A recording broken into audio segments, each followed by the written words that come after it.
Hi guys, I'm Seymour Moser, and welcome to Moser Meadows Records. I couldn't really decide what to release this Thursday. And it's not because I am out of ideas, it's actually because I have too many ideas, and I had a lot of stuff lined up that I wanted to send. I've been really inspired, I've been reading a lot of stuff, and I've been on a whole lot of projects. I've been writing stories, I'm finishing up the elephant picture, I have 2 music videos on their way. Lots of stuff is coming that I want to show you. But here we are, and it was time for another video. When I was drawing my picture of the disco-headed clown, I had the music for Killed by a Clock playing in the background.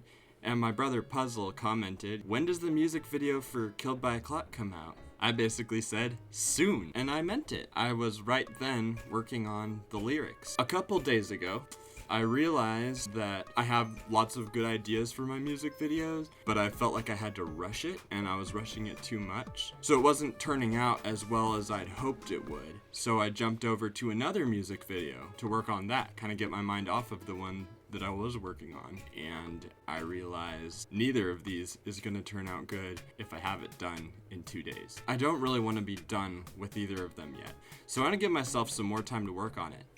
But I want to give you a little glimpse into what the process of making one of these music videos is like. First, let's jump into GarageBand real quick. I won't show you the lyrics. I have those muted so that they won't be spoiled for you, but I'll let you hear like the music and see how the fade-ins and stuff work. Where's GarageBand?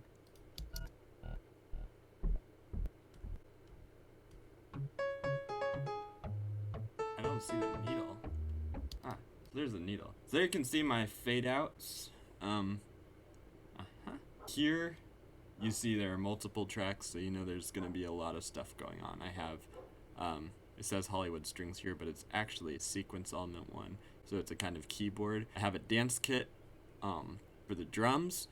I have deep round bass for the bass. And there's actually more stuff going on all up here, so there's just like so much going on. There's grand piano. If you just hear it with only the grand piano, it sounds like this. If you hear it with just techno kit, that's pretty boring. Deep round bass.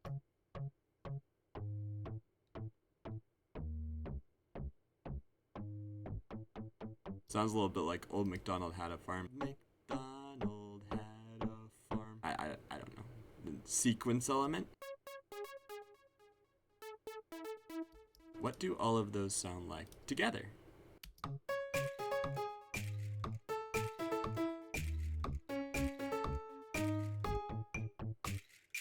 That's a little bit more interesting, isn't it? One reason it's good to have a lot of instruments.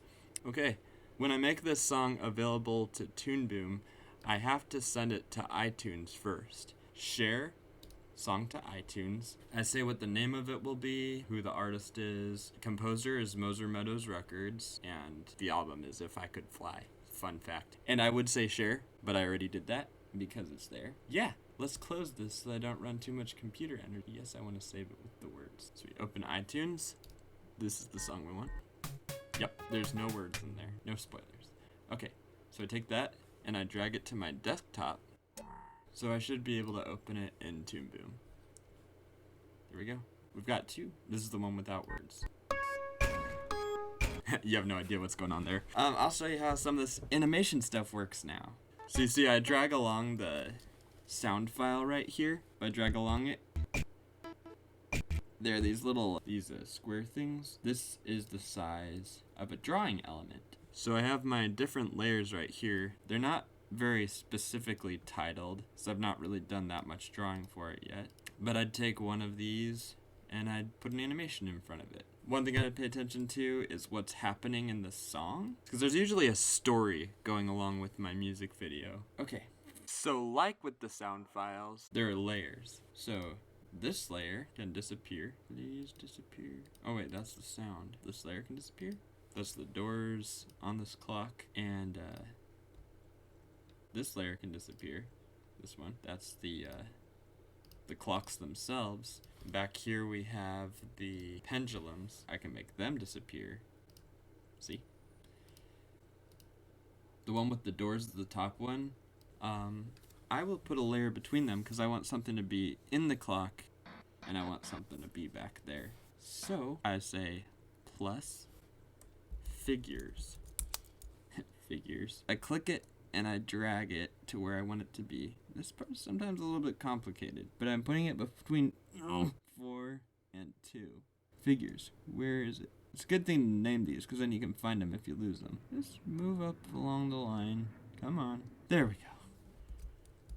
And it'd be a minifigure. So if it's hard to draw on such a small scale, I could start by drawing it bigger. Make a face. Could make it my face.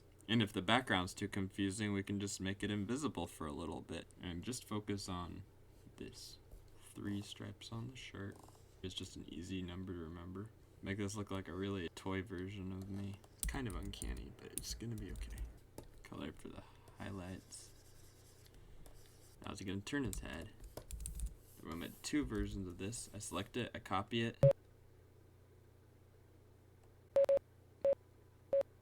Where do I want him to be when it hits this note? I want his head to be turned and for him to be facing the other way. So I turn it around, have it tipped a little bit so it's not too different. He's gonna move in a very mechanical way because it's a clock. Straighten out a little bit. We can erase that part. Fix the line where it was erased a little too much. There's a clock going off right now. It's about lunchtime. Alright, so back to that. I erase part of the chin. I move the chin down so the mouth is open now. That one looks a little too similar. So I'll move this part of the head up. If you fill it in with red. How do I make this part sing? Saying kind of an O sound. The puppet will make this disappear. Come on, Puppet Samuel. Move down like this. So it's actually going to happen a little further back. So I cut that and I move it over here. I'm going to keep his mouth open for that whole note and then have it close. His head is going to turn. And for the middle point of his head turning, this is going to seem kind of weird, but we only keep the bottom half of his body and we redraw his whole head. That's how I do it. His nose, about somewhere in the middle here, a little bit bigger so that comes out. His mouth, eyes, tuft of hair. Where is that? It's between his eyes, okay. Alright. Hair. See how it's like his head moves up a bit? I wonder if I want to keep it that way. Yeah, I think that's pretty good. His mouth can even be starting to move here so that there's not too big of a difference when it is open. Have the red showing. Nice. Copy, paste. You can select all these. Paste. Now we have this figure. He appears inside the clock for part of this. So here, the clock door is open. He'll be in there. But the outlines are too small, aren't they? That's fixable. Whoa! Hair, face, arm. This part of the process might seem kind of weird, but it's a good thing. When we back it up, you'll see. You might see why it's necessary. So you just see a figure with the main colors appear. The details don't matter until you get your close-up on him. And that close-up will immediately change what the background looks like. So we delete all that. Just made that decision. We've had some time to look at the clocks leading up to this. Now we have a close-up inside the clock of the singer. See, his background is going to be similar, but not quite the same. In height, it goes to the top of his hat. In width, it goes to the tip of this finger and the tip of this hat. Tip of the hat. The puns are alive today. Similar spacing here.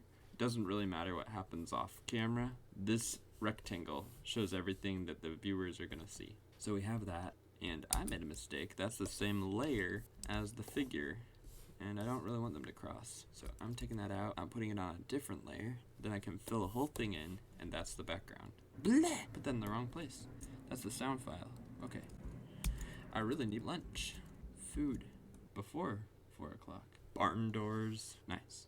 Probably get the idea. This process takes a little while. A lot goes into these music videos. Each of these layers, the same over here. Now this could be uncanny if it was like a live action video, but since it's all cartoon, it's not quite as disturbing. Still a little bit weird, but just think of it as a clockwork toy of a person, and that'll help. I think this is the only place where I'm gonna appear in this music video. I'll have the main character be somebody else. I'll only come in as a toy. Let's look what we just did.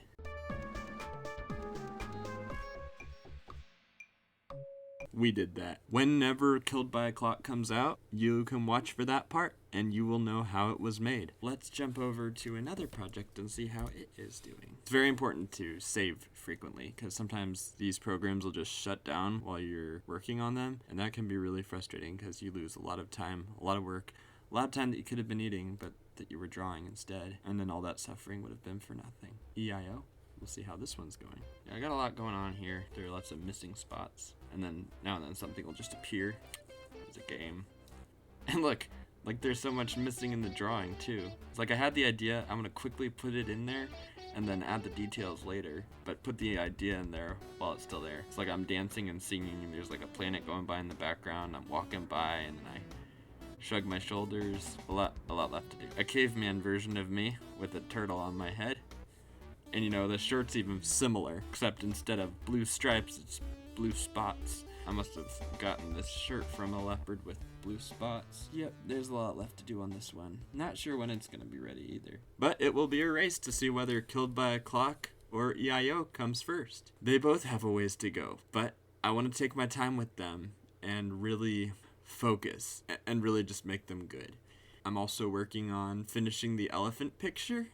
A lot of that is just taking a long time to upload onto my computer, and in addition to that, I've been writing lots of stories, and I have read-throughs every other Thursday with some friends who are reading through the stories with me, doing the voices and stuff, and giving me feedback. I'd actually made one of those read-throughs and this week's video fall on the same week, so I had to have two things ready, and I realized it was overwhelming me, and I felt like I wasn't putting enough thought and enough work into either of those. So to be able to put more thought and more work into both projects, I've postponed the read through to next week and give myself more time to do animation and stuff. And we'll see. 2 Thursdays from now, there should be a new music video. If not, I apologize. You see why it takes a long time to get them ready. There will be something, and there is a lot coming. Happy International Waffle Day. Yes, I am going to go make waffles, and I will see you next time. Goodbye.